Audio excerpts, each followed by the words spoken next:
হাতের আঙ্গুলের ঝিঝি বা কবজি ব্যথা দূর করার জন্য আপনারা কিছু স্পেশাল এক্সারসাইজ করতে পারেন।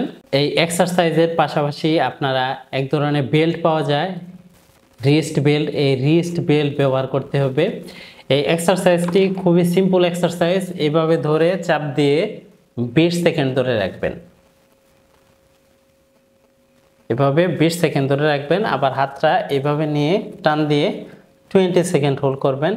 এই এক্সারসাইজগুলো পরপর 5 বার করবেন, 3 টাইমস ডেইলি। এই নিয়মগুলো মেনে চললে আপনার হাতের আঙ্গুল যে ঝিঝি ধরা, অবশ অবশ ভাব, বৈদ্যুতিক শকের মতো যে ব্যথা যন্ত্রণা, এগুলো দূর হয়ে যাবে। এই এক্সারসাইজ এবং ফিজিওথেরাপি চিকিৎসা নেওয়ার পরও যদি আপনার এই হাতের আঙ্গুলের ঝিঝি ধরা, অবশ অবশ এবং বৈদ্যুতিক শকের মতো যে ব্যথা, এগুলো ভালো না হয়, তাহলে সার্জারি করতে হবে। প্রিয় দর্শক, দেখা হবে নতুন কোনো ভিডিওতে। আসসালামু আলাইকুম।